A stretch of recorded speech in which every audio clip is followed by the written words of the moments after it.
20평짜리 닭장 같은 집에서 사는 내가 우리 집안 며느리라고? 이보다 더 큰 수치가 어디 있니? 우리 집안 망신만 시키고 있지. 순간 장내가 술렁이고 며느리 지연의 눈가에 눈물이 맺혔다. 그러나 곧 결연한 표정으로 바뀌며 단호한 목소리가 터져나왔다. 어머니, 이제 그만하세요. 제가 어떤 걸 알고 있는지 아시면 그렇게 말씀 못 하실 겁니다. 모두가 숨을 죽였고 남편 준호는 당황한 듯 손을 내저으며 속삭였다. 여보, 제발 지금은. 하지만 지연은 흔들림 없이 봉투를 더 세게 움켜쥐었다. 장내의 공기는 얼어붙었고 사람들의 시선은 모두 지연에게 쏠렸다. 며느리가 쥔 봉투 안에는 과연 어떤 충격적인 진실이 숨겨져 있을지 영상 끝까지 함께 해주세요. 이야기 시작 전에 무료인 구독과 좋아요를 눌러주세요. 그럼 오늘의 이야기 시작하겠습니다. 봄의 따뜻한 햇살이 작은 창문을 통해 스며들어오는 아침이었습니다. 지연은 부엌에서 아침 준비를 하며 작은 코웃음을 지었습니다.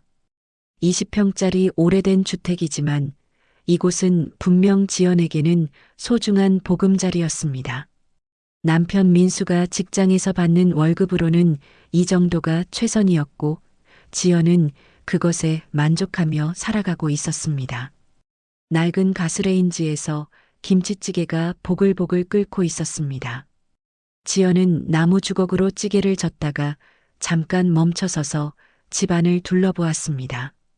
비록 작은 공간이지만 구석구석 정성스럽게 꾸며놓은 흔적들이 보였습니다.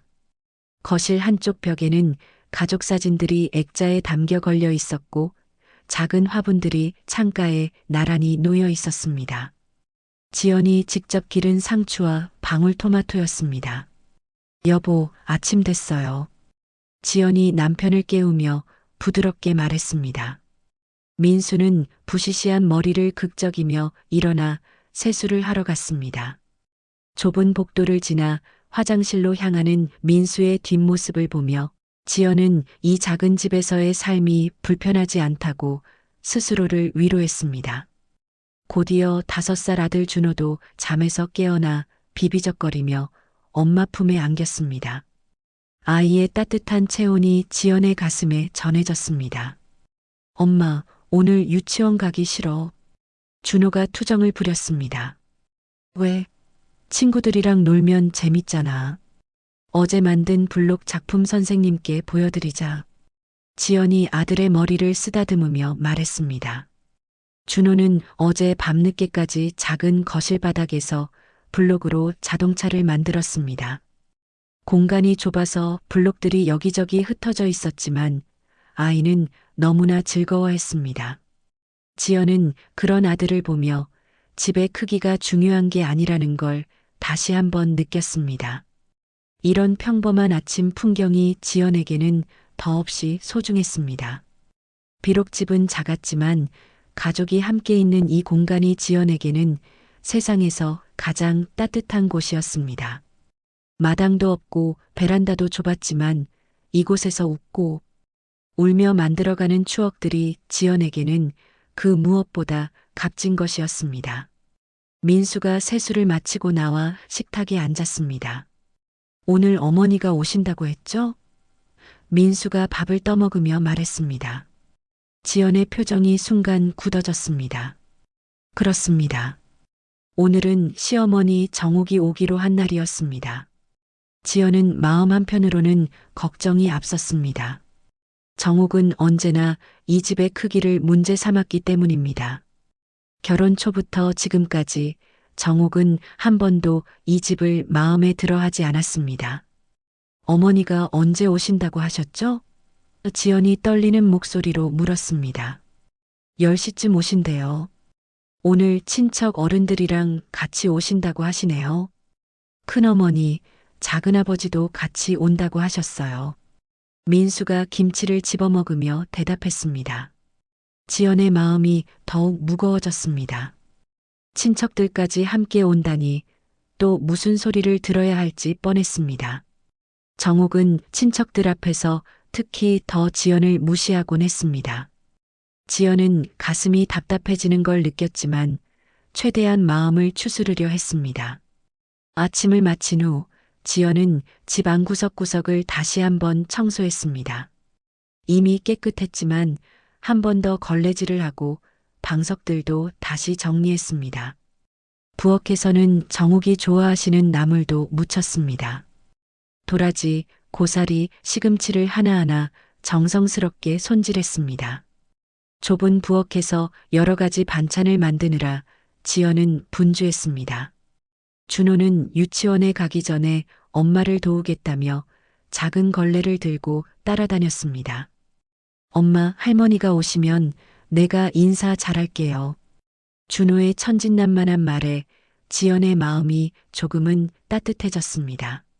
그래요. 준호가 인사 잘하면 할머니가 좋아하실 거예요. 지연이 아들의 뺨을 살짝 꼬집으며 말했습니다. 오전 9시가 되자 지연은 준호를 유치원에 데려다 주었습니다. 집에서 유치원까지는 걸어서 10분 거리였습니다. 좁은 골목길을 걸어가며 지연은 이 동네의 정겨운 모습들을 다시 한번 바라보았습니다. 오래된 집들이 옹기종기 모여 있는 이 동네는 지연에게 고향 같은 편안함을 주었습니다. 준호를 유치원에 맡기고 돌아오는 길, 지연의 마음은 다시 무거워졌습니다. 1시간 후면 정욱이 친척들과 함께 올 예정이었습니다. 지연은 마음속으로 되뇌었습니다. 오늘은 아무 일 없이 지나갔으면 좋겠다. 집에 돌아와 마지막 준비를 마친 지연은 거울 앞에 서서 자신의 모습을 정리했습니다. 수수한 원피스에 앞치마를 두르고 있는 자신의 모습이 초라해 보이지 않기를 바랐습니다. 하지만 무엇보다 지연이 걱정하는 건 정욱의 차갑고 날카로운 시선이었습니다. 오전 10시 정확히 약속 시간에 현관문을 두드리는 소리가 들렸습니다. 지연은 심호흡을 한번 하고 문을 열었습니다. 정욱이 친척들과 함께 나타났습니다. 큰어머니와 작은아버지, 그리고 다른 친척 몇 명이 함께 있었습니다. 어머니, 안녕하세요. 어서 들어오세요. 지연이 현관에서 공손히 인사를 드렸습니다. 하지만 정욱의 첫마디는 지연의 기대와는 전혀 달랐습니다. 이 좁아터진 집에서 어떻게 숨이나 쉬냐? 내 아들을 이런 데 가둬놓다니. 정욱은 집안을 둘러보며 혀를 차고 있었습니다. 함께 온 친척들도 어색한 표정으로 집안을 둘러보았습니다. 좁은 현관에 여러 명이 들어서니 더욱 비좁아 보였습니다. 지연의 가슴이 철렁했습니다. 정욱의 말 한마디 한마디가 가시처럼 마음에 박혔습니다. 지연은 속으로 내겐 소중한 집인데라고 생각하며 눈물을 간신히 삼켰습니다. 아무리 작은 집이라고 해도 이곳은 지연과 민수가 신혼 때부터 함께 갖고 온 둥지였습니다. 여기 앉으세요. 지연이 최대한 밝은 목소리로 말하며 정성스럽게 방석을 깔아드렸습니다. 하지만 정욱은 여전히 불만스러운 표정이었습니다. 앉을 자리도 제대로 없네. 이런 데서 손님을 어떻게 맞이한단 말이야. 우리 민수가 이런 곳에서 살다니 정말 한심하다. 지연은 부엌에서 정성껏 우린 차를 가져왔습니다. 손이 부들부들 떨렸지만 최대한 침착하려 애썼습니다. 비록 집은 작았지만 이곳에서 가족과 함께 만들어가는 추억들이 얼마나 소중한지 정욱은 전혀 이해하지 못하는 것 같았습니다. 민수는 어머니와 친척들 사이에서 어쩔 줄 몰라 하며 어색한 미소만 짓고 있었습니다. 지연은 남편이 자신을 두둔해 주기를 바랐지만 민수는 여전히 고개만 숙이고 있을 뿐이었습니다.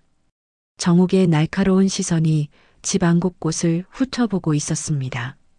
지연이 정성스럽게 준비한 차상을 보며 정욱은 또다시 혀를 찼습니다. 이런 좁은 데서 차라도 제대로 차릴 수 있겠어? 찻잔도 몇 개 없어 보이네. 정욱이 차갑게 말했습니다. 지연은 가슴이 답답했지만 꾹 참고 정중하게 대답했습니다. 찻잔은 충분히 있습니다. 조금만 기다려주세요. 부엌으로 향하는 지연의 뒤에서 친척들의 수군거리는 소리가 들렸습니다. 정말 좁네요. 요즘 신혼부부들도 이보다는 넓은 데 사는데 민수 월급으로는 이게 한계겠죠. 그래도 너무 좁은 것 같아요. 지연의 손이 떨렸습니다. 찻잔을 꺼내면서 눈물이 핑 돌았지만 억지로 참았습니다. 이 집이 작다는 걸 모르는 건 아니었습니다. 하지만 이곳에서 민수와 함께 신혼의 달콤함을 맛보고 준호가 첫걸음을 뗀 것도 첫말을 한 것도 모두 이 집이었습니다. 여보, 괜찮아? 민수가 지연 곁으로 와서 작은 목소리로 물었습니다. 지연은 고개를 끄덕이며 억지 미소를 지었습니다. 괜찮아요. 어머니께서 오신 김에 맛있는 거 많이 드시라고 해요. 다시 거실로 돌아온 지연은 찻잔을 하나씩 정중하게 내려놓았습니다. 그런데 정옥은 찻잔을 받아들고도 만족스럽지 않은 표정이었습니다. 이 찻잔도 참 오래됐네. 새 것 좀 사지 그랬어? 정옥이 찻잔을 이리저리 돌려보며 말했습니다. 지연의 가슴이 쿵 내려앉았습니다. 그 찻잔은 결혼할 때 친정 어머니가 주신 것이었습니다. 비싸지는 않았지만 어머니가 딸을 생각하는 마음이 담긴 소중한 선물이었습니다. 어머니, 차가 식기 전에 드세요. 지연이 최대한 정중하게 말했습니다. 하지만 정옥의 막말은 멈추지 않았습니다. 요즘 명절이면 친척들 모이는데 이런 좁은 집에서 어떻게 사람들을 불러? 부끄럽지도 않아? 큰어머니가 어색하게 웃으며 거들었습니다. 요즘 집값이 비싸서 젊은 사람들이 넓은 집 구하기 어렵죠. 하지만 정옥은 전혀 들으려 하지 않았습니다. 다른 집 며느리들은 다 30평, 40평에서 사는데 우리 며느리만 20평에서 산다니까. 창피해서 남들한테 말도 못하겠어. 지연은 참다 입을 열었습니다. 어머니, 저희가 더 큰 집으로 이사 가려고 돈도 모으고 있고 언제까지 모을 건데? 민수도 나이가 이제 30 중반인데 아직도 이런 곳에서 살고 있으면 되겠어? 정욱이 목소리를 높였습니다. 민수가 어색하게 끼어들었습니다. 어머니, 조금만 더 기다려주세요. 내년에는 더 넓은 곳으로 이사갈 계획이에요. 계획만 있으면 뭐해? 지금 당장이라도 친구들이 오면 어디에 앉히겠다는 거야? 정욱이 팔짱을 끼며 말했습니다. 작은아버지가 분위기를 바꾸려고 했습니다. 그래도 지연이가 집을 깔끔하게 잘 정리해 놨네요. 하지만 정욱은 여전히 못마땅한 표정이었습니다. 깔끔한 게 뭐가 중요해? 넓어야 깔끔한 거지. 이런 좁은 데서 아무리 정리해봤자 쥐구멍 같은 건 마찬가지야. 지연의 눈가에 눈물이 맺혔습니다. 정욱의 말 한마디 한마디가 송곳처럼 가슴을 찔렀습니다. 지연은 이 작은 집을 위해 얼마나 많은 정성을 쏟았는지 정욱은 전혀 모르는 것 같았습니다. 그때 정욱이 부엌 쪽을 가리키며 말했습니다. 부엌도 참 좁네. 저기서 명절 음식이라도 제대로 만들 수 있겠어? 싱크대도 작고 가스레인지도 오래된 것 같고. 지연이 조심스럽게 말했습니다. 불편하지 않아요. 저는 이 부엌에 익숙해져서. 익숙하다고 좋은 게 아니야. 며느리가 이런 환경에서 요리하고 있으면 시댁 식구들이 뭐라고 생각하겠어? 정욱이 다시 한번 혀를 찼습니다. 친척들은 서로 눈치를 보며 어색한 침묵을 지켰습니다. 분위기가 점점 차가워지고 있었습니다. 정욱은 이번에는 거실 한쪽 벽을 보며 말했습니다. 텔레비전도 작고 소파도 없네. 손님이 와서 앉을 곳이 어디야? 방석에 앉으라고? 지연이 변명하듯 말했습니다. 손님이 많이 오시지 않아서 가족끼리 지내기에는 충분해요. 가족끼리만 지낸다고? 친척들은 가족이 아니야? 명절 때마다 우리가 어디서 모여? 정옥의 목소리가 점점 날카로워졌습니다. 민수가 어머니를 말렸습니다. 어머니, 지연이가 노력하고 있어요. 노력한다고 집이 넓어져? 처음부터 능력에 맞는 집을 구했어야지. 정옥이 팔짱을 끼며 말했습니다. 지연은 더 이상 참기 어려웠습니다. 눈물이 뚝뚝 떨어질 것 같았지만 친척들 앞에서 울 수는 없었습니다. 그때 정옥이 더욱 가혹한 말을 내뱉었습니다. 며느리가 해봤자 고작 이 정도다. 20평 집에서 사는 며느리를 둔 게 창피하다. 친척들이 웅성거리기 시작했습니다. 지연은 가슴이 무너지는 것 같았습니다. 공개적으로 이렇게 모욕을 당하다니 차라리 땅에 구멍이라도 났으면 좋겠다는 생각이 들었습니다. 바로 그때 현관문이 열리며 준호가 들어왔습니다. 유치원에서 일찍 끝나서 혼자 집에 온 것이었습니다. 엄마, 준호가 지연에게 달려왔습니다. 하지만 집안의 싸늘한 분위기를 느낀 준호는 금세 위축되었습니다. 할머니와 친척들의 어두운 표정을 보고는 울음을 터뜨렸습니다. 엄마, 왜 할머니는 우리 집을 싫어해? 준호가 지연의 치마를 붙잡고 물었습니다. 그 순간 지연의 마음이 완전히 무너져 내렸습니다. 어린 아들까지 이 상황을 감지하고 있다니 지연은 정말 견딜 수가 없었습니다. 민수는 여전히 고개만 숙이고 있을 뿐이었습니다. 준호의 울음소리가 작은 거실에 울려 퍼졌습니다. 지연은 얼른 아들을 안아 올리며 달래려 했지만 아이는 계속 훌쩍거렸습니다. 정옥은 손자의 울음에도 전혀 표정이 누그러지지 않았습니다. 애까지 이 꼴이네. 이런 환경에서 자라면 애가 제대로 클 수 있겠어? 정옥이 차갑게 말했습니다. 지연의 가슴이 철렁했습니다. 아이에게까지 그런 말을 하다니 정옥의 말은 도를 넘었습니다. 하지만 지연은 꾹 참고 준호를 달랬습니다. 준호야, 괜찮아. 할머니는 그냥 집이 좀 작다고 하신 거야. 지연이 아들의 등을 토닥이며 말했습니다. 친척들은 서로 눈치를 보며 어색해했습니다. 분위기가 너무 험악해지자 큰어머니가 나서서 말했습니다. 정옥 씨, 아이 앞에서는 그만해요. 하지만 정옥은 멈추지 않았습니다. 아이가 현실을 알아야죠. 이런 좁은 집에서 자라면 나중에 어떻게 되겠어요? 지연은 더 이상 참을 수 없었습니다. 아들을 바닥에 내려놓고 정옥을 마주봤습니다. 어머니, 아무리 그래도 아이 앞에서는 그러지 마세요. 뭐, 내가 뭘 잘못했다는 거야? 사실을 말한 것뿐인데. 정옥이 목소리를 높였습니다. 민수가 급히 끼어들었습니다. 어머니, 지연이 말이 맞아요. 준호 앞에서는 당신도 이제 어머니보다 아내 편을 드는구나. 정옥이 민수를 노려보며 말했습니다. 민수는 당황하며 말을 더듬었습니다. 그런 게 아니라 어머니니까. 지연은 남편의 우물쭈물하는 모습을 보며 실망했습니다. 언제나 이런 식이었습니다. 정옥이 아무리 심한 말을 해도 민수는 제대로 반박하지 못했습니다. 그때 정옥이 갑자기 민수를 따로 불렀습니다. 민수야, 엄마랑 잠깐 얘기 좀 하자. 지연은 불안한 마음으로 정옥과 민수가 작은 방으로 들어가는 것을 지켜봤습니다.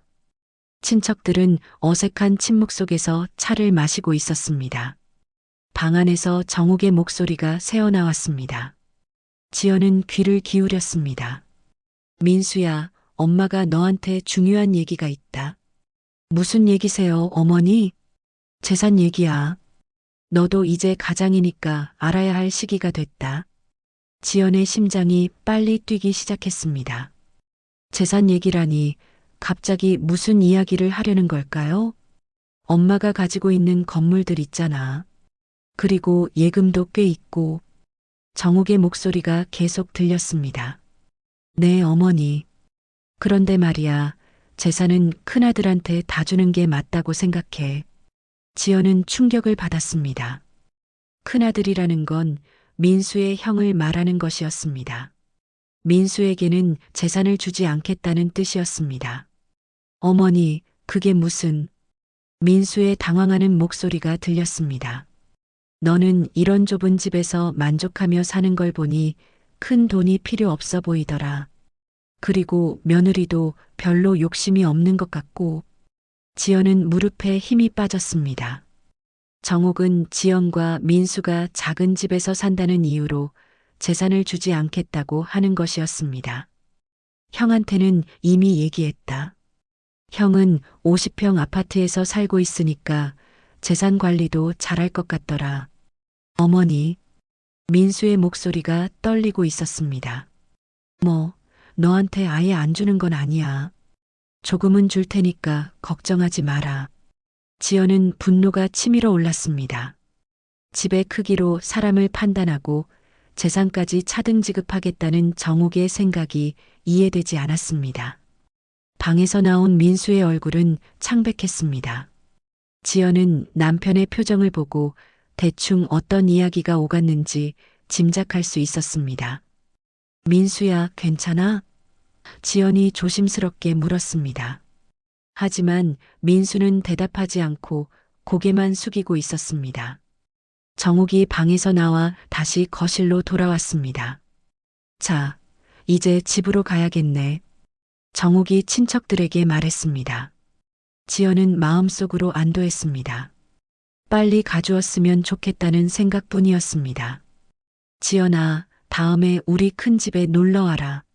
거기는 넓어서 숨쉬기라도 편하다. 정옥이 비꼬듯 말했습니다. 지연은 억지로 고개를 끄덕였습니다. 네, 어머니. 정옥과 친척들이 나간 후 집안은 무거운 침묵에 휩싸였습니다. 지연은 준호를 안고 소파에 앉았습니다. 민수는 여전히 멍하니 서 있었습니다.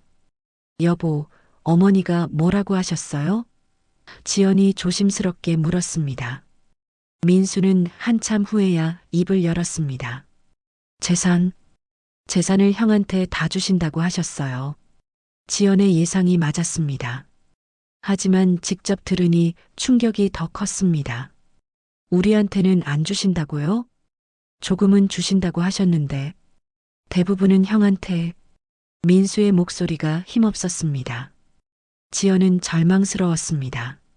하지만 동시에 분노가 치밀어 올랐습니다. 이런 식으로 차별 대우를 받을 이유가 무엇인지 이해할 수 없었습니다. 당신은 왜 늘 가만히 있어? 우리를 이렇게 무시하는데도. 지연이 참았던 화를 터뜨렸습니다. 민수는 우물쭈물하며 대답했습니다. 어머니니까. 어떻게 대들어? 어머니라고 해서 이런 식으로 우리를 무시해도 되는 거예요? 준호 앞에서까지 그런 말씀을 하시는데도 가만히 있을 거예요? 민수는 아무 말도 하지 못했습니다. 지연은 남편의 무기력한 모습에 더욱 화가 났습니다. 준호가 엄마의 치마를 잡아당기며 말했습니다. 엄마, 화내지 마요. 지연은 아들을 보며 마음을 진정시키려 했습니다. 하지만 가슴속 분노는 쉽게 가라앉지 않았습니다. 그날 밤 지연은 잠들지 못하고 이런저런 생각에 잠겨 있었습니다. 정욱의 모욕적인 말들이 계속 머릿속을 맴돌았습니다. 그리고 재산 얘기까지. 이 모든 게 집의 크기 때문이라는 게 억울했습니다. 하지만 지연은 아직 몰랐습니다. 정욱의 진짜 모습을, 그리고 정욱이 숨기고 있는 어두운 과거가 있다는 것을 말입니다. 며칠이 지났지만 정욱의 모욕적인 말들은 지연의 마음에서 지워지지 않았습니다. 특히 재산을 큰아들에게만 준다는 말은 지연을 더욱 절망스럽게 만들었습니다. 지연은 집안일을 하면서도 계속 그 생각에 잠겨 있었습니다. 엄마, 왜 자꾸 한숨 쉬어? 준호가 블록놀이를 하다가 지연을 올려다보며 물었습니다. 아니야, 준호야. 엄마는 괜찮아. 지연이 억지로 웃으며 아들의 머리를 쓰다듬었습니다. 하지만 지연의 마음은 전혀 괜찮지 않았습니다. 민수도 그날 이후로 말수가 줄었습니다. 직장에서 돌아와도 멍하니 있는 시간이 많아졌습니다. 그러던 어느 날 저녁, 민수의 형 민철이 갑자기 집을 찾아왔습니다. 지연은 반갑지 않았지만 예의상 맞이했습니다. 형님, 어떻게 오셨어요? 아, 지연아. 잠깐 민수랑 얘기할 게 있어서. 민철이 어색하게 웃으며 말했습니다. 민수가 형을 맞으며 말했습니다. 형, 갑자기 웬일이야? 어머니가 부탁하신 게 있어서. 잠깐 나와서 얘기하자. 두 형제가 밖으로 나간 후 지연은 불안한 마음으로 기다렸습니다. 정욱이 무슨 말을 시켰는지 궁금했습니다. 1시간 정도 후에 민수가 돌아왔는데 표정이 더욱 어두워져 있었습니다. 지연은 조심스럽게 물었습니다. 형님이 뭐라고 하셨어요? 민수는 한참 말을 망설이다가 입을 열었습니다. 어머니가 우리 집을 더 좁게 보신다고 하셨어. 네, 더 좁게요? 형이 어머니께 말씀드렸나 봐. 우리 집이 20평도 안 된다고. 민수의 목소리가 힘없었습니다. 지연은 어이가 없었습니다. 20평도 작다고 하더니 이제는 더 작다고 말하고 다니는 것이었습니다. 그리고 민수가 말을 이었습니다. 어머니가 지연이 친정에 대해서도 안 좋게 말씀하신다고 하셨어. 지연의 얼굴이 순간 굳었습니다. 제 친정요? 뭐라고 하셨는데요? 민수는 대답하기를 주저했습니다. 지연이 다시 물었습니다. 정확히 뭐라고 하셨어요? 내 집안은 원래 가난뱅이들이라고. 우리 집안 체면만 떨어뜨린다고 하셨다더라. 지연은 머리가 띵해졌습니다.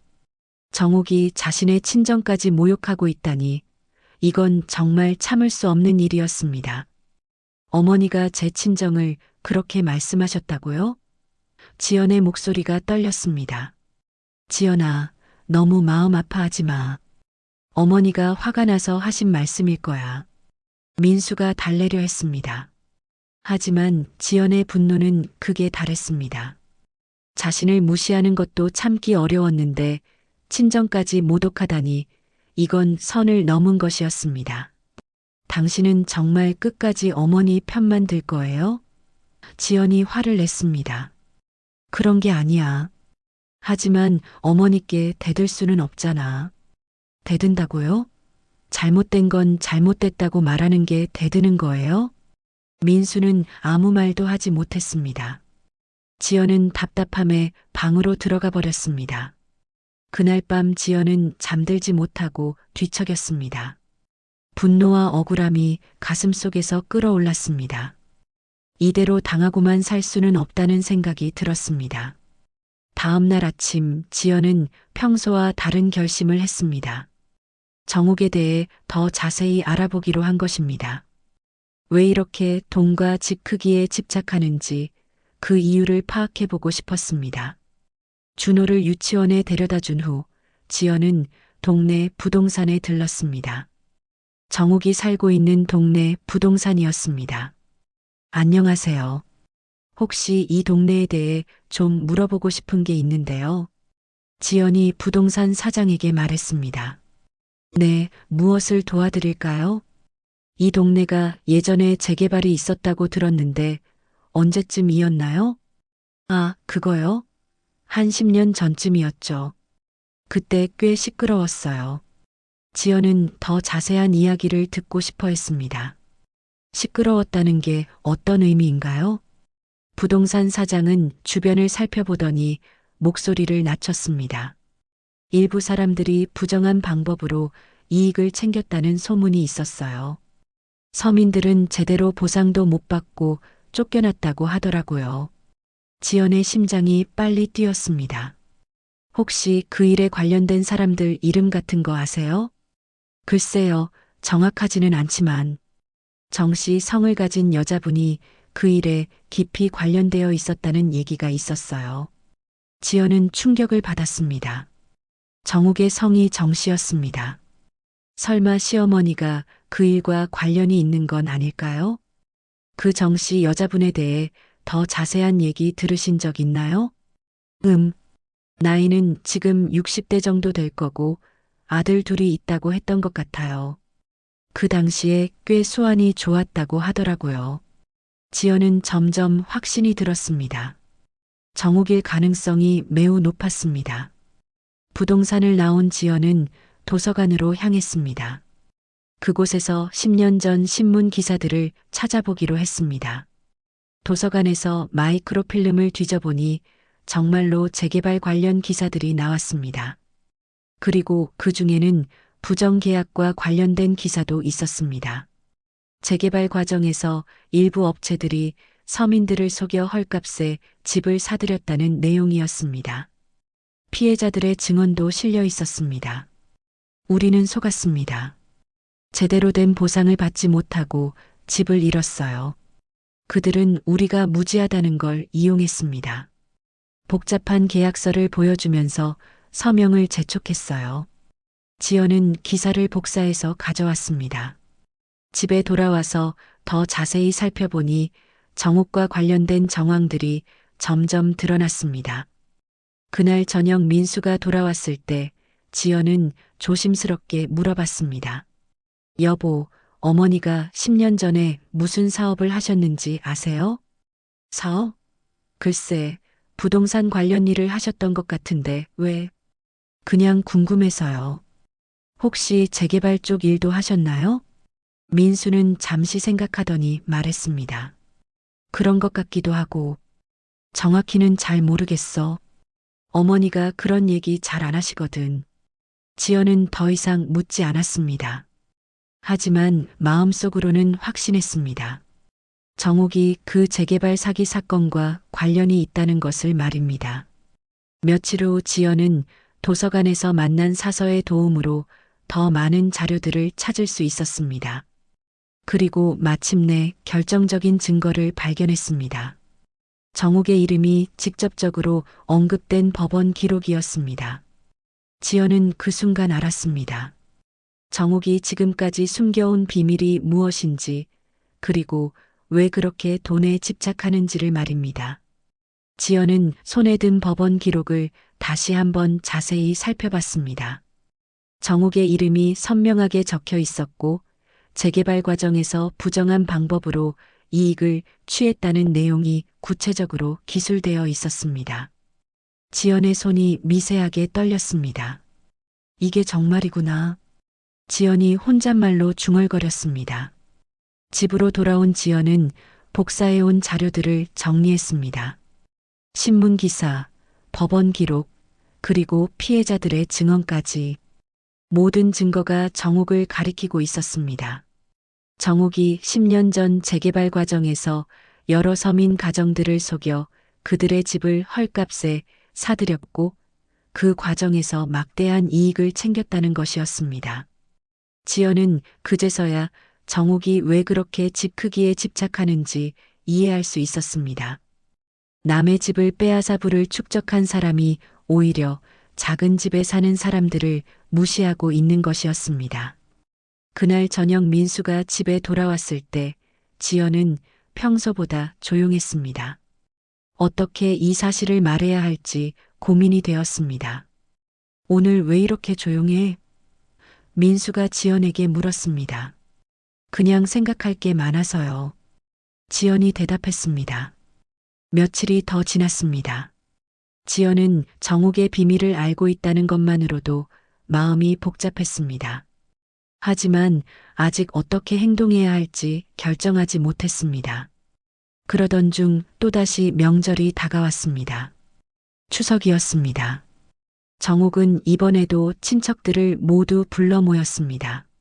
하지만 이번에는 정욱의 큰 집에서 모이기로 했습니다. 우리 집은 너무 좁아서 사람들이 모이기 어려우니까 어머니 댁에서 모이자고 하시네요. 민수가 지연에게 말했습니다.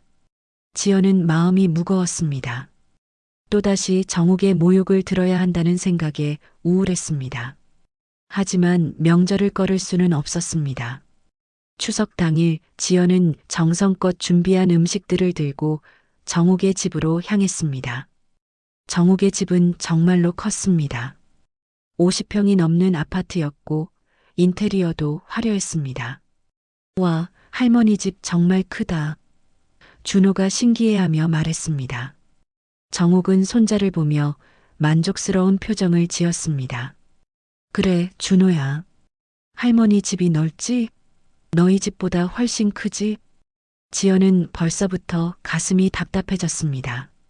친척들이 하나둘 모여들기 시작했습니다.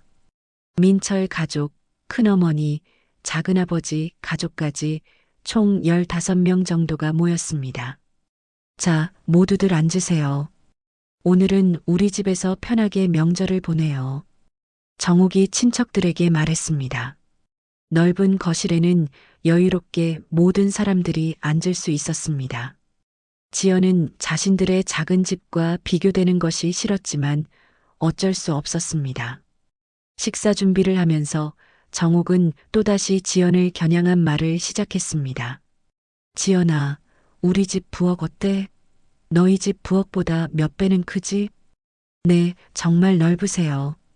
지연이 억지로 웃으며 대답했습니다. 이 정도는 되어야 명절 음식도 제대로 할 수 있어. 좁은 데서는 한계가 있잖아. 정욱이 의미심장하게 말했습니다. 친척들은 어색한 웃음을 지었습니다. 모두 정욱이 지연을 겨냥해서 하는 말이라는 걸 알고 있었습니다. 식사가 시작되고 정욱은 본격적으로 지연을 공격하기 시작했습니다.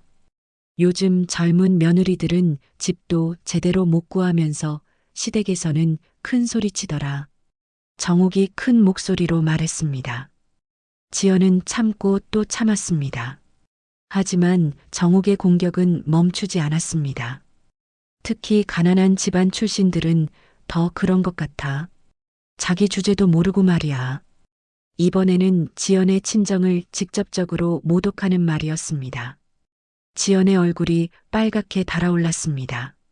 내 며느리는 20평짜리 집에 사는 보잘것없는 여자야. 그런 주제에 시어머니한테 대들려고 해.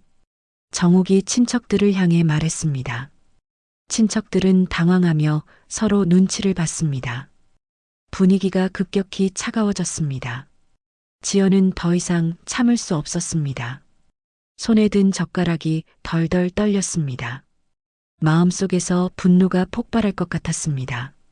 어머니, 지연이 조용하지만 단호한 목소리로 말했습니다. 뭐? 정욱이 지연을 쳐다봤습니다. 이제 그만하세요. 지연이 정욱을 정면으로 바라보며 말했습니다. 모든 사람들이 지연을 주목했습니다. 평소에 조용하던 지연이 이렇게 단호하게 말하는 것은 처음이었습니다. 뭐라고? 내가 나한테 그만하라고? 정욱이 눈을 부릅뜨며 말했습니다. 네, 그만하세요. 제가 어떤 걸 알고 있는지 아시면 그렇게 못하실 겁니다. 지연이 떨리는 목소리로 말했습니다. 정욱의 표정이 순간 굳어졌습니다. 뭘 안다는 거야? 분위기가 얼어붙었습니다. 친척들은 무슨 일이 일어나는지 몰라 당황했습니다. 10년 전 재개발 때 일을 말하는 거예요. 지연이 조용히 말했습니다. 정욱의 얼굴이 하얗게 변했습니다. 뭐라고? 어머니가 그때 하신 일들을 제가 알고 있어요. 서민들을 속여서 집을 빼앗으신 일 말이에요. 정욱은 당황해서 말을 제대로 하지 못했습니다. 너는 뭘 알고 있다는 거야? 지연은 가방에서 복사해온 자료들을 꺼냈습니다. 신문 기사와 법원 기록들이었습니다. 이 모든 것들을 알고 있어요.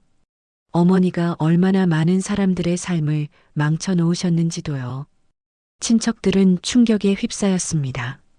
정욱이 그런 일을 했다는 것을 아무도 몰랐던 것입니다. 정욱은 분노로 얼굴이 일그러졌습니다. 내가 감히 나를 무너뜨리려 해? 무너뜨리려는 게 아니에요. 그냥 진실을 말하는 것뿐이에요. 지연이 담담하게 대답했습니다. 민수는 아무 말도 하지 못하고 있었습니다. 다른 친척들도 마찬가지였습니다. 모두가 이 상황을 어떻게 받아들여야 할지 몰라 혼란스러워 했습니다. 정옥은 한참 동안 말을 하지 못했습니다. 자신의 가장 큰 비밀이 폭로된 것에 대한 충격이 컸습니다. 정적이 흘렀습니다. 넓은 거실에는 숨소리만 들릴 뿐이었습니다. 정옥은 여전히 지연이 꺼낸 서류들을 멍하니 바라보고 있었습니다. 친척들은 서로 얼굴을 마주보며 당황스러워했습니다. 지연은 침착하게 서류를 하나씩 펼쳐놓기 시작했습니다. 첫 번째는 10년 전 신문 기사였습니다. 이 기사를 보세요. 재개발 과정에서 부정한 계약이 이루어졌다는 내용입니다. 지연이 조용하지만 또렷한 목소리로 말했습니다. 큰어머니가 기사를 들여다보더니 깜짝 놀랐습니다. 어머, 이게 정말이야? 지연은 두 번째 서류를 꺼냈습니다. 이건 법원 기록입니다. 어머니 이름이 직접 나와 있어요. 정옥이 떨리는 손으로 서류를 낚아챘습니다. 이걸 어디서 구했어? 도서관에서 찾았어요. 공개된 자료니까 누구나 볼 수 있어요. 지연이 담담하게 대답했습니다. 작은아버지가 목소리를 높였습니다. 정옥 씨, 이게 정말 사실이에요? 정옥은 대답하지 못했습니다. 얼굴이 창백해져 있었습니다. 지연은 계속해서 증거를 제시했습니다. 여기 피해자들의 증언도 있어요. 어머니가 어떤 방식으로 그분들을 속였는지 자세히 나와 있어요. 민철이 당황하며 물었습니다. 어머니, 정말 그런 일을 하셨어요? 정옥은 여전히 입을 다물고 있었습니다. 하지만 그 침묵이 오히려 모든 것을 인정하는 것처럼 보였습니다. 지연이 세 번째 서류를 펼쳤습니다. 이건 그때 피해를 본 가족들 명단이에요. 총 20가정이 집을 잃었어요. 친척들이 웅성거리기 시작했습니다. 20가정이나? 어떻게 이런 일이? 지연은 차분하게 설명을 이어갔습니다. 어머니는 이분들에게 시세보다 훨씬 낮은 가격으로 집을 팔라고 종용했어요. 복잡한 계약서를 보여주면서 서둘러 서명하게 만드셨고요. 정옥이 갑자기 소리쳤습니다. 그만해. 과거 일을 왜 들춰내는 거야? 과거 일이라고요? 지연이 정옥을 똑바로 바라봤습니다. 어머니는 그 과거 일로 지금의 부를 쌓으셨잖아요. 이 넓은 집도 어머니가 자랑하시는 재산도 모두 그분들의 희생 위에 세워진 거예요. 친척들은 충격에 휩싸였습니다. 정옥이 그렇게 부자가 된 이유를 이제야 알게 된 것입니다. 큰어머니가 떨리는 목소리로 물었습니다. 정옥 씨, 정말 그렇게 해서 돈을 번 거예요? 정옥은 여전히 대답하지 않았습니다. 대신 지연을 향해 분노의 시선을 보냈습니다. 지연은 마지막 서류를 꺼냈습니다. 이건 녹음 파일을 문서로 옮긴 거예요. 피해자 중 한 분이 당시 상황을 증언한 내용입니다. 지연이 읽기 시작했습니다. 정씨 여자가 와서 말했어요. 빨리 계약하지 않으면 보상금도 못 받는다고. 다른 사람들은 이미 다 계약했다고 거짓말을 했어요. 정옥의 얼굴이 더욱 일그러졌습니다. 지연이 계속 읽었습니다. 우리는 겁이 나서 할 수 없이 서명했어요. 나중에 알고 보니 시세의 절반도 안 되는 가격이었어요. 우리 가족은 그 후 전세방을 전전하며 고생했어요. 침묵이 흘렀습니다. 친척들은 모두 충격받은 표정이었습니다. 작은아버지가 정옥에게 다가갔습니다. 정옥 씨, 이제 설명 좀 해주세요. 이게 정말이에요? 정옥이 드디어 입을 열었습니다. 그때는 어쩔 수 없었어. 나도 살아야 했다고. 어쩔 수 없었다고요? 지연이 목소리를 높였습니다.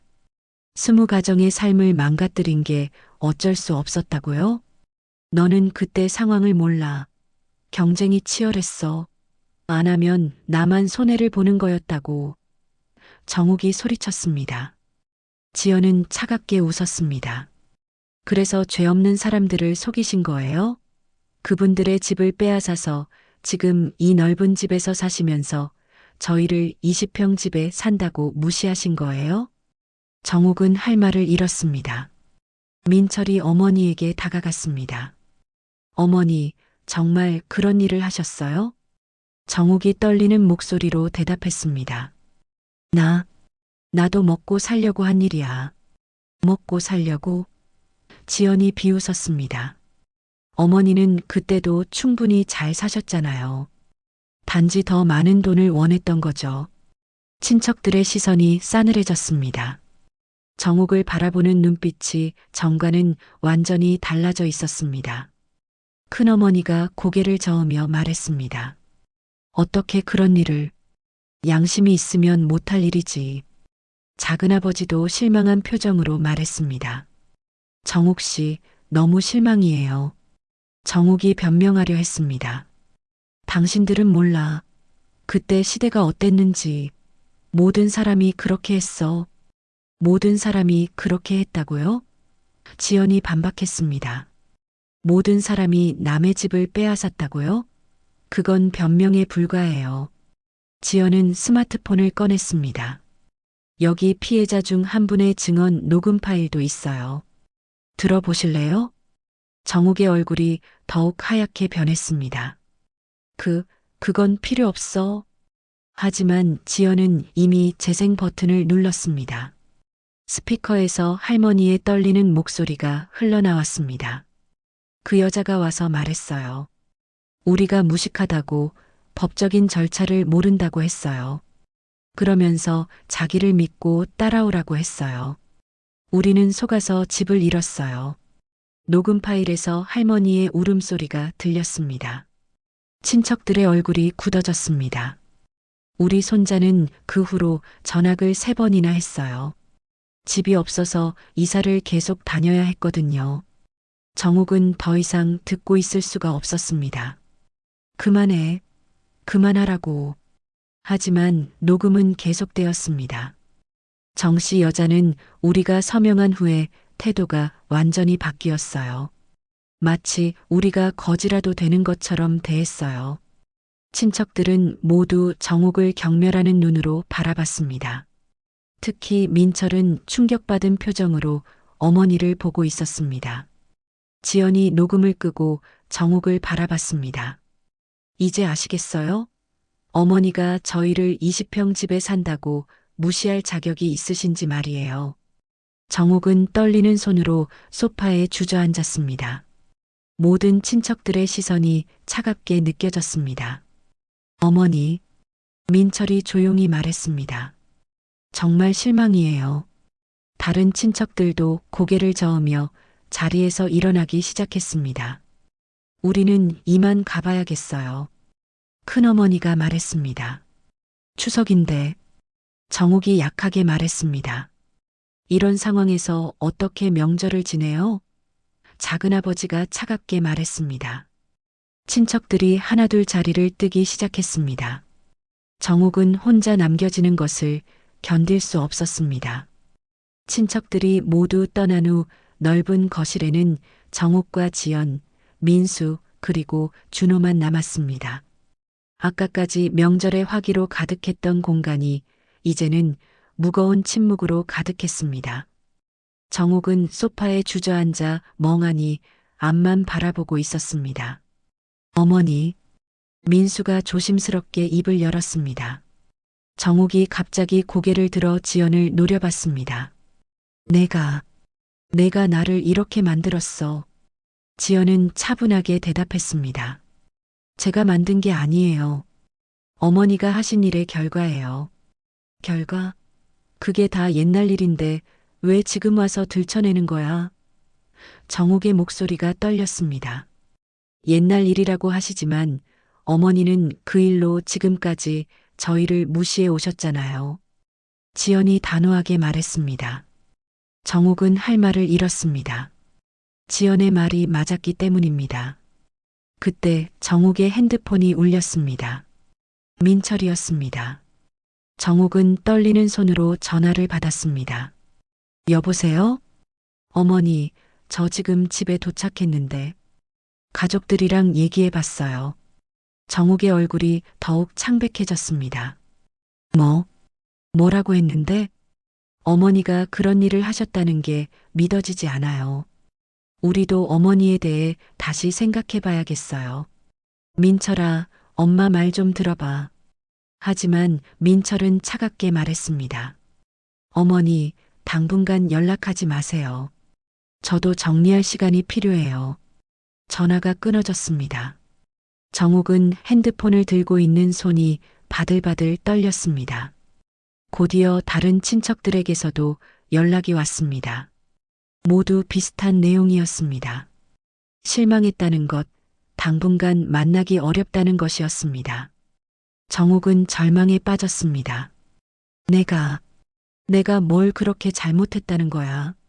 지연이 정욱을 바라보며 말했습니다. 정말 모르시겠어요? 20가정의 삶을 망쳐놓고도 잘못했다는 생각이 안 드세요? 그건 사업이었어. 나쁜 마음으로 한 게 아니야. 정욱이 변명했습니다. 사업이라고요? 지연의 목소리가 높아졌습니다. 남을 속이는 게 사업이에요? 거짓말로 계약서에 서명하게 만드는 게 사업이에요? 정욱은 대답하지 못했습니다. 지연이 계속 말했습니다. 그리고 그 돈으로 부자가 되신 후에는 저희 같은 사람들을 무시하셨죠. 20평 집에 산다고 창피하다고 하시면서요. 정욱의 얼굴이 일그러졌습니다. 나는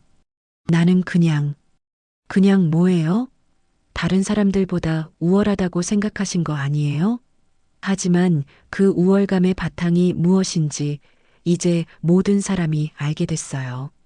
그때 또 다른 전화가 걸려왔습니다.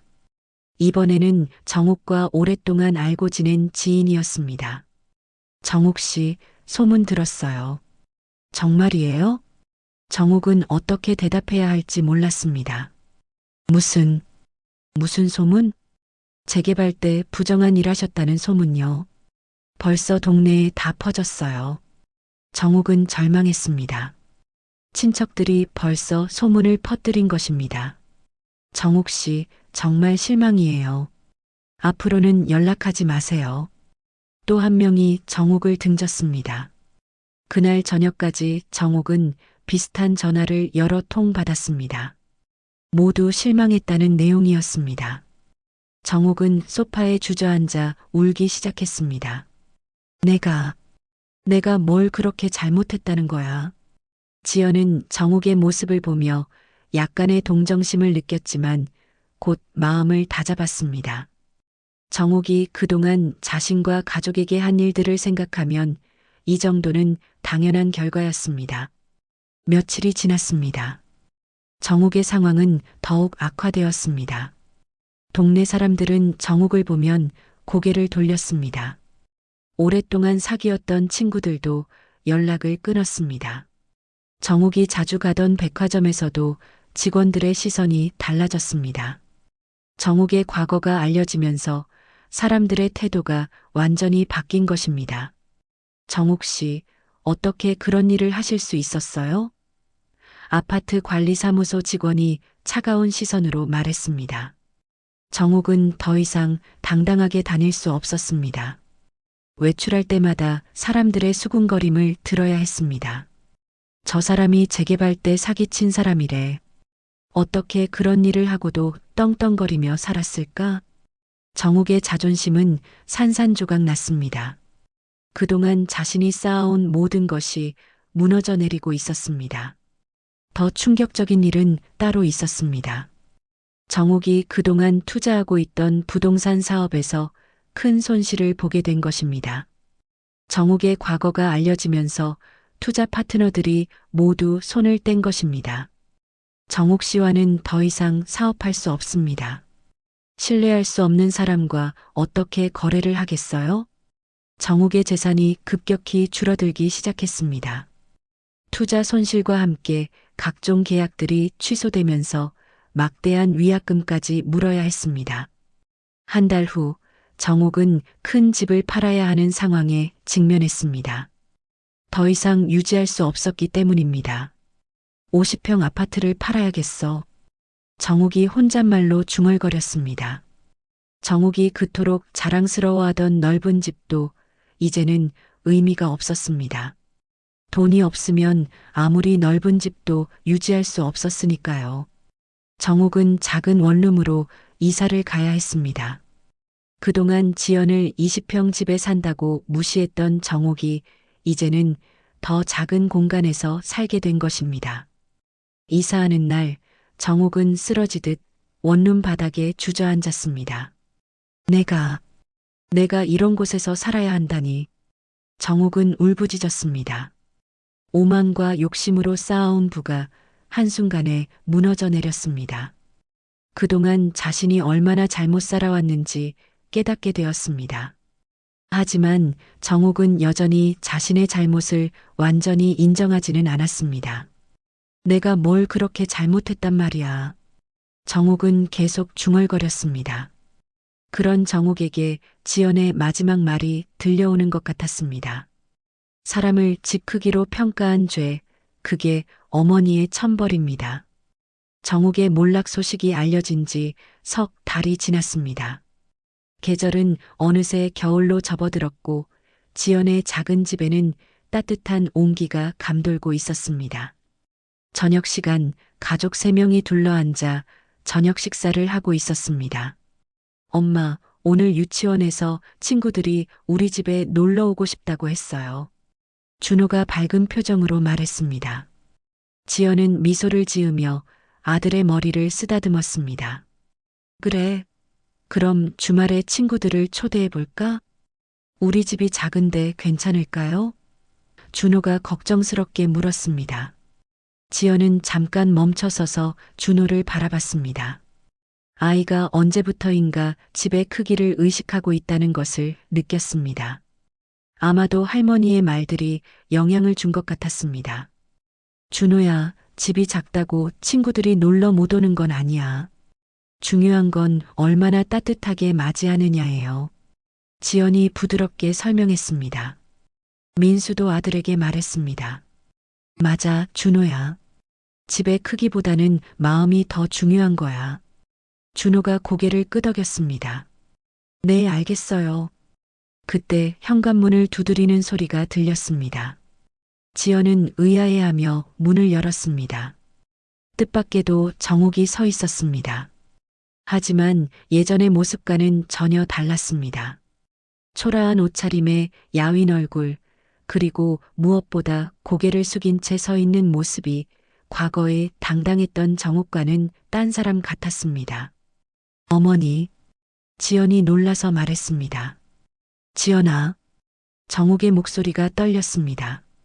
잠깐 들어가도 될까? 지연은 잠시 망설였지만 그래도 들어오라고 했습니다. 정욱은 조심스럽게 집 안으로 들어왔습니다. 정욱은 작은 거실을 둘러보았습니다. 예전에는 좁다고 무시했던 이 공간이 지금은 따뜻하고 포근해 보였습니다. 가족의 사진들이 벽에 걸려 있고 아이의 그림과 장난감들이 정겨운 분위기를 만들어내고 있었습니다. 할머니, 준호가 달려와서 정욱을 안았습니다. 정욱은 손자를 보며 눈물을 글썽였습니다. 준호야, 할머니가 보고 싶었니? 네. 할머니 왜 이렇게 오랫동안 안 오셨어요? 준호가 천진하게 물었습니다. 정욱은 대답하지 못하고 그냥 아이를 꼭 안아주었습니다. 민수가 어색하게 인사했습니다. 어머니, 어떻게 오셨어요? 정욱은 소파에 앉으며 한숨을 쉬었습니다. 너희들에게 할 말이 있어서. 지연은 차를 내오며 기다렸습니다. 정욱이 무슨 말을 하려는지 궁금했습니다. 정욱이 떨리는 목소리로 말을 시작했습니다. 지연아, 내가 정말 잘못했다. 지연은 놀랐습니다. 정욱이 직접적으로 잘못을 인정하는 것은 처음이었습니다. 이 몇 달 동안 혼자 지내면서 많은 생각을 했어. 내가 얼마나 잘못 살아왔는지, 특히 너에게 얼마나 심한 말을 했는지 깨달았어. 정욱의 눈에서 눈물이 흘러내렸습니다. 20평 집이라고 무시했던 내가 부끄러워. 이제야 알겠어. 집의 크기가 중요한 게 아니라는 걸. 지연은 조용히 정욱의 말을 들었습니다. 정욱이 계속 말했습니다. 내가 지금 살고 있는 곳은 원룸이야. 너희 집보다도 훨씬 작아. 그런데 거기서 지내면서 깨달았어. 넓은 집에 혼자 있는 것보다 작은 집이라도 가족과 함께 있는 게 훨씬 행복하다는 걸. 민수가 조심스럽게 물었습니다. 어머니, 지금 어떻게 지내고 계세요? 어렵게 지내고 있어. 하지만 그게 당연한 거야. 내가 남의 것을 빼앗아서 잘못 산 죗값을 치르는 거니까. 정욱이 지연을 바라보며 말했습니다. 지연아, 내가 말한 게 맞았어. 사람을 집 크기로 평가한 게 내 죄였어. 지연의 마음이 복잡했습니다. 분노는 많이 가라앉았지만 아직 완전히 용서할 수는 없었습니다. 정욱이 가방에서 무언가를 꺼냈습니다. 이거 너희에게 줄게. 그것은 적은 금액이지만 현금이었습니다. 내가 가진 거의 마지막 돈이야. 많지는 않지만 준호 용돈이라도 써. 지연이 손을 저었습니다. 어머니, 그러실 필요 없어요. 아니야, 받아줘. 그동안 내가 너희에게 한 일들을 생각하면 이것도 부족해. 정욱이 준호를 바라보며 말했습니다. 준호야, 할머니가 예전에 나쁜 말을 많이 했지? 미안해. 할머니가 잘못했어. 준호는 상황을 정확히 이해하지는 못했지만 할머니가 슬퍼한다는 건 알 수 있었습니다. 할머니, 울지 마세요. 정욱이 지연에게 다시 말했습니다. 지연아, 내가 이제 와서 용서해달라고 하는 건 염치 없는 일이야. 하지만 정말 미안하다는 말은 꼭 하고 싶었어. 지연은 잠시 생각했습니다. 그동안 정욱에게 느꼈던 분노와 상처들이 떠올랐습니다. 하지만 지금 앞에 앉아 있는 정욱은 완전히 다른 사람처럼 보였습니다. 어머니, 지연이 입을 열었습니다. 저도 어머니에게 너무 가혹했을 수도 있어요. 정욱이 고개를 저었습니다. 아니야, 내가 한 일은 옳은 일이었어. 나 같은 사람은 그렇게라도 깨달아야 했어. 지연이 주위를 둘러보며 말했습니다. 20평 집이어도 이렇게 따뜻한 마음이 있으면 그게 진짜 집이에요. 정욱이 고개를 끄덕였습니다. 맞아. 이제야 깨달았어. 진짜 집은 크기가 아니라 사랑이 있는 곳이라는 걸. 그때 준호가 블록으로 만든 작은 집을 가져와 할머니에게 보여주었습니다. 할머니, 제가 만든 집이에요. 작지만 예쁘죠? 정욱은 손자의 작품을 보며 미소 지었습니다. 정말 예쁘다, 준호야. 작아도 마음이 들어가면 이렇게 아름다운 집이 되는구나. 저녁이 깊어갔습니다. 정욱은 일어나며 말했습니다. 이제 가봐야겠어. 지연이 물었습니다. 어머니, 저녁은 드시고 가세요. 정욱이 손을 저었습니다. 괜찮아. 너희 가족끼리 시간을 보내야지. 정욱이 문 앞에서 돌아보며 마지막으로 말했습니다. 지연아, 정말 고마워. 너 덕분에 내가 진짜 중요한 게 뭔지 알게 됐어. 정욱이 떠난 후 가족 3명은 다시 거실에 앉았습니다. 준호의 웃음소리가 작은 집안에 울려 퍼졌습니다. 지연은 남편과 아들을 바라보며 생각했습니다. 행복은 정말 크기에 있지 않았습니다. 진실과 사랑이 있는 곳, 바로 그곳이 진짜 집이었습니다. 20평이라는 작은 공간이지만 이곳에는 가족의 웃음과 사랑이 가득했습니다. 그리고 그것이야말로 세상에서 가장 값진 것이었습니다. 오늘 이야기 어떠셨나요? 이야기에 대한 의견을 댓글로 남겨주세요. 또 이 영상을 어디에서 보고 계시고 무엇을 하며 들으시는지 적어주시면 제가 마음 담아 인사드릴게요. 앞으로도 다양한 이야기를 시청하시려면 무료로 할 수 있는 구독과 좋아요를 눌러주세요. 알림까지 설정해 놓으시면 다음 영상을 바로 시청하실 수 있습니다. 오늘도 함께 해주신 시간 감사드립니다.